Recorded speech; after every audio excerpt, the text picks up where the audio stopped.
والله الذي لا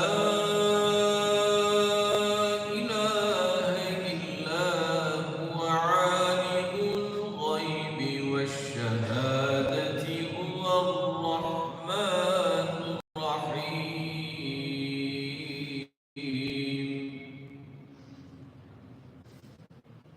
والله الذي لا إله إلا هو الملك القدوس السلام المؤمن المهيمن العزيز الجبار المتكبر سبحان الله عما يشركون الله الخالق البارئ المصور له الأسماء الحسنى يسبح له ما في السماوات وهو العزيز الحكيم صدق الله العظيم سبحان ربك رب العزة عما يصفون وسلام على المرسلين والحمد لله رب العالمين.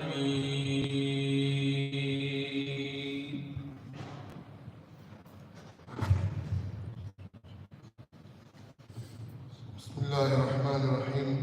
Inshallah, we continue with the series of the kitab by Hafiz ibn Hajar Asqalani rahimahullah, titled Al-Isabaha fi Tazmiyati Sifat al-Sahaba. It's volume number 6.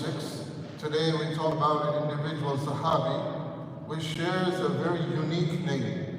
And my brothers, the reason we talk about the Sahaba, the life of the Sahaba, is because Nabi sallallahu alayhi wa sallam mentioned As-Sahabatu Nujumun Nujum is ihtadaytum ihtadaytum. The Sahabas are like guiding stars. Whichever one you may follow, you will attain guidance. And Allah subhanahu wa ta'ala mentioned in the Quran, radiyallahu anhum wa radu anhum, that Allah was pleased with them.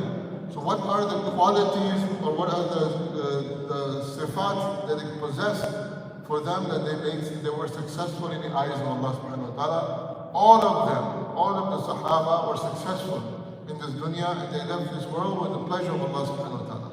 So one of those Sahabi today we'll mention, as we've been mentioning before, he has a very unique association with the Prophet sallallahu alaihi wasallam is his name.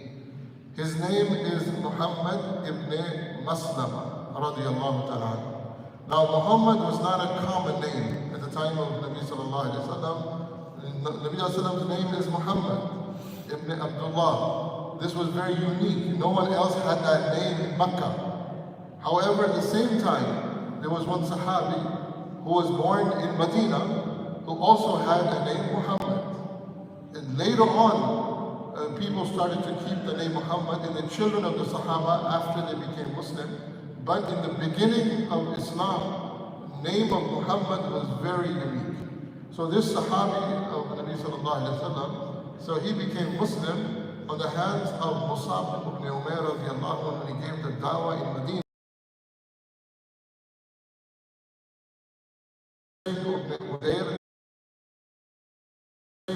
Udair is another companion in Medina.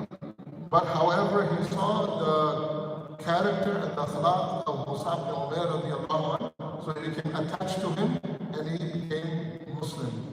And his dedication to Islam, as the scholar has written, that his dedication to Islam was so intense that when Nabi sallallahu alaihi wasallam migrated to Medina, there was the enemies, the 3 tribes of Jews that lived. One of those tribes it was called Banu Qurayza. And the leader of that tribe, his name is Ka'b bin Ashraf. Ka'b bin Ashraf was a staunch enemy of Islam and Muslims, to such an extent that he knew that the Banu Qaynuqa, which was another tribe, which was banned by Nabi Sallallahu Alaihi Wasallam because they broke a treaty of Khandaq. Nabi Sallallahu Alaihi Wasallam because they broke a treaty of Khandaq. So Nabi Sallallahu Alaihi Wasallam banned them, banished them, and all their property and wealth was given to the Muslims to distribute that wealth. Nabi Sallallahu Alaihi Wasallam entrusted it with Muhammad ibn Maslam. So he had a great trust of Prophet Sallallahu Alaihi Wasallam. He was very trustworthy with amana. This was one of his qualities. So after this, when the Ka'b bin Ashraf started making propaganda against the Prophet Sallallahu Alaihi Wasallam and against the Muslims and causing a lot of problem, including with the Munafiqeen of Medina. So at one time, the Ka'b bin Ashraf, he was a good poet and he was a good orator. And he started talking about the women of the Sahaba. He used to deride, he was to make nasty comments against the wives of Nabi Sallallahu Alaihi Wasallam and against the women of the Sahaba, to such an extent that Nabi Sallallahu Alaihi Wasallam was so tired of this person that he asked among the Sahaba, who will get rid of this evil from our community? And everybody knew that he was he was guarded heavily, and there was no way to get to this guy. So Muhammad ibn Maslama radiallahu ta'ala volunteered. And Muhammad ibn Maslama radiallahu ta'ala asked Nabi sallallahu alayhi wa sallam, O Nabi of Allah, can I use some trickery? Can I use some means to get to this person? Nabi sallallahu said, everything is open for you. So long story, the Shaykh has written almost 8 pages of this narration of this story of Ka'b bin Ashraf.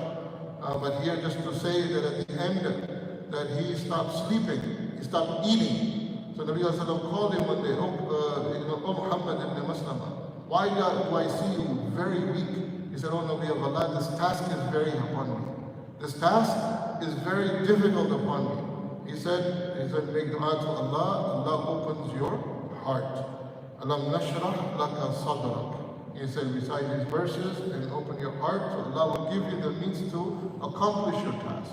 So here the Shaykh writes, look at the amana, the trust given by Nabi Sallallahu Alaihi Wasallam. He took it so seriously so that he may fulfill that command of Nabi Sallallahu Alaihi Wasallam, did not waver. At the end of all of this, that he was able to assassinate Ka'b bin Ashraf. And he rid the Muslim community of this great enemy of Islam. And not only that, once Nabi Sallallahu Alaihi Wasallam was walking and he saw an animal he wanted to buy. So he talked to one person, he was a Bedouin. He asked him, he said, I want to buy this animal. He said, okay, how much? He said, 21,000 dirham. He said, well, I don't have this money at this moment. Come to my house and we'll give it to you. So Nabi Sallallahu Alaihi Wasallam was holding the animal and walking towards the house. Suddenly another person came and he said, a very nice animal, would you like to sell this animal to me? He said, how much you offer? The seller is saying, he said, I'll offer you 27,000 dirham. He said, okay, sold. So Nabi Sallallahu said, well, you already told me you sold this to me already for 21, and then you're selling this to him? He said, what is the proof? Where is the proof that I sold this to you? So then commotion started, and people came around to Nabi Sallallahu Alaihi Wasallam's defense, and this person staunchly, refused that you never made any transaction with me. I want to sell this to him, 27,000 dirham. Nabi said, no, I already made a deal with you and you agreed. He said, who's the witness? So when Muhammad bin Maslama radiallahu ta'ala came, and he says that I am the witness. I am the witness of this transaction. So he said, how are you a witness? You were not even there. He said, if my Nabi Sallallahu Alaihi Wasallam had said something, he has never lied. Things of the life is to come. Things under the earth, in the grave. And he's talked about Akhirah. We 100% believe in his word. Why would not believe in the transaction of dunya? So he has testified to the words of Nabi Sallallahu Alaihi Wasallam. And Nabi Sallallahu Alaihi Wasallam also told him, you are the most trustworthy, of my companions. And then, so this is one of the qualities of Muhammad ibn Maslama radiallahu. And at the end, the Shaykh writes that when the civil war occurred between the Muslims, Muhammad bin Maslama radiallahu ta'ala was a great warrior, he was a great leader. He participated in every single campaign, from Badr to the last year except for one, which was Battle of Tabuk. And the reason he was not able to participate is because Nabi sallallahu alaihi wasallam made him and Ali radiallahu anhu commanders to protect the Muslims in Medina when he left for the army of Tabuk. That's the only time that he did not participate. So his dedication to Islam was also absolute. And at the end, when the Muslims broke into a civil war, that he destroyed all his weapons. He destroyed all of his weapons. He said, "My sword will never rise to take the blood of another Muslim." And then people used to come to his house and they used to see the weapons displayed on his walls. And then they asked him, he said, "Shaykh, you don't fight anymore. Why do you still keep the weapons?" He said, "Allah subhanahu wa ta'ala likes a strong believer than a weak one."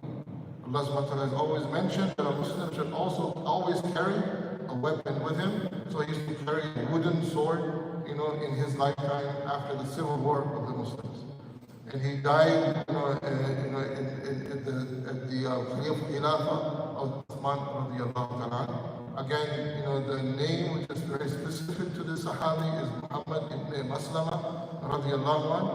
Very trustworthy among the Sahaba, most trustworthy, where Nabi sallallahu alaihi wasallam gave the amana a trust to him because of his honesty and his dedication to Islam. And he always sacrificed every single moment the taqaza of deen, meaning that the demand of deen came, he was the first one to say, "I am ready, O Nabi of Allah, to fulfill your order." And this is one of the companions. May Allah make us like him, inshallah. Subhanallah, bihamdihi, subhanakallah, bihamdika, ashhadu an la ilaha illa anta, astaghfiruka.